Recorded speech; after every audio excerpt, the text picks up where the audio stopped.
28 मई को प्रधानमंत्री नरेंद्र मोदी नए संसद भवन का उद्घाटन करेंगे। इस नए संसद भवन में स्पीकर के आसन के पास में सेंगोल को स्थापित किया जाएगा। सेंगोल दरअसल भारतीय परंपरा का प्रतीक माना जाता है, जिसका इतिहास 1947 में हुए सत्ता के हस्तांतरण से जुड़ा हुआ है। आपको रिपोर्ट के जरिए दिखाते हैं।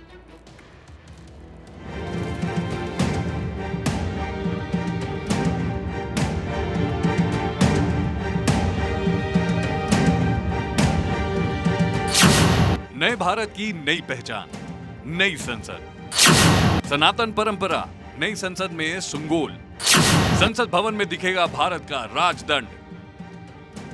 केंद्र में नरेंद्र मोदी ने सत्ता संभाली तो आत्मनिर्भर भारत बनाने के साथ साथ गुलामी की निशानी को धीरे धीरे खत्म करने का प्रण लिया था। अब वो प्रण साकार हो रहा है। कुछ दिन पहले नौसेना को गुलामी के निशान से आजादी मिली थी और अब अंग्रेजी हुकूमत वाली निशानी को बाय बाय कहा जा रहा है। 28 फरवरी को देश का नया संसद भवन का उद्घाटन प्रधानमंत्री नरेंद्र मोदी करेंगे। ये नया संसद भवन प्रधानमंत्री जी की दूरदर्शिता का प्रमाण है, जो नए भारत के निर्माण में हमारी सांस्कृतिक विरासत, परंपरा और सभ्यता को आधुनिकता से जोड़ने का एक सुंदर प्रयास है। नए संसद भवन का इंतजार बेसब्री से किया जा रहा है, क्योंकि इसमें सांस्कृतिक विरासत और आधुनिकता का समावेश किया गया है।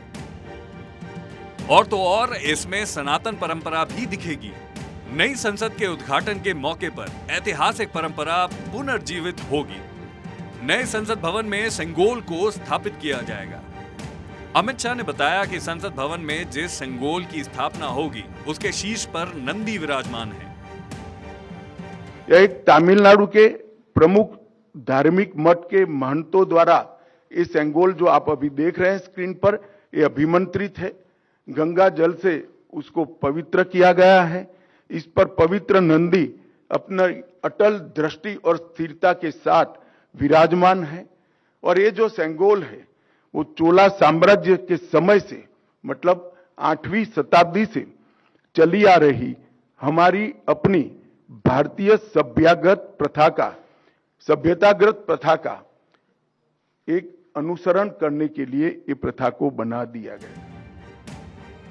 अमित शाह का कहना है कि नए संसद भवन के उद्घाटन के साथ ही ऐतिहासिक परंपरा पुनर्जीवित होगी। इस दौरान सेंगोल को लेकर एक वीडियो भी दिखाया गया।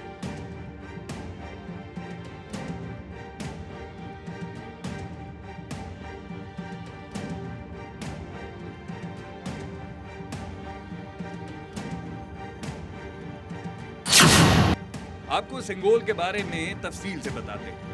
आजाद भारत में सेंगोल का बड़ा महत्व है। सेंगोल से निष्पक्ष और न्यायपूर्ण शासन की उम्मीद की जाती है। सेंगोल का इतिहास चोल साम्राज्य से जुड़ा हुआ है। आजादी के वक्त इसे नेहरू जी को सौंपा गया था। दरअसल लॉर्ड माउंटबेटन ने पंडित नेहरू से सत्ता हस्तांतरण को लेकर पूछा था। तब पंडित नेहरू ने सी राजा गोपालचारी से इसको लेकर मशवरा मांगा। सी राजा गोपालचारी ने सेंगोल प्रक्रिया के बारे में बताया था। सेंगोल को तमिलनाडु से मंगाया गया और नेहरू जी को दिया गया। 1947 के बाद उसे भुला दिया गया।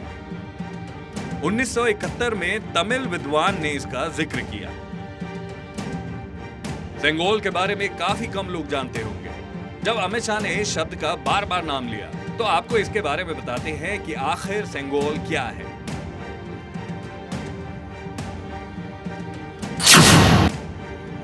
क्या है सेंगोल?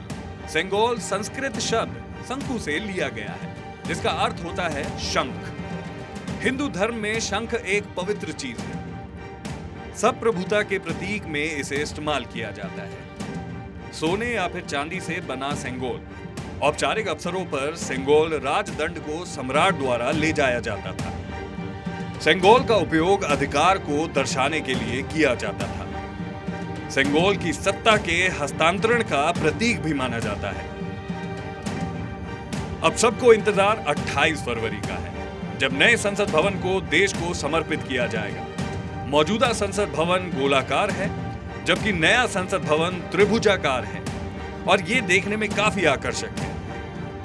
नया संसद भवन काफी बड़ा है और इसे पीएम मोदी की दूरदर्शिता का परिणाम बताया जा रहा है। ब्यूरो रिपोर्ट, भारत बचाओ। और चलिए अब आपको सेंगोल के बारे में कुछ जानकारी देते हैं। इसका सबसे पहले कब इस्तेमाल किया गया, इससे जुड़ी हुई कुछ इन्फॉर्मेशन आपके सामने। देखिए, पहली बार मौर्य साम्राज्य में इस्तेमाल की जानकारी मिलती है। 322 से 185 ईसा पूर्व में सेंगोल राजदंड का इस्तेमाल किया जाता था। 330 से 550 ईस्वी में गुप्त साम्राज्य में इसका इस्तेमाल हुआ। इसके बाद 907 से 1310 ईस्वी में चोल साम्राज्य में इसका इस्तेमाल हुआ और आखिरी बार मुगल साम्राज्य में इसके इस्तेमाल की बात सामने आती है। ब्रिटिश ईस्ट इंडिया कंपनी ने भी इसे अधिकार प्रतीक के रूप में अब तक इस्तेमाल किया था, जिसके बाद 1947 में सत्ता हस्तांतरण के वक्त इसे भारत सरकार को सौंप दिया गया।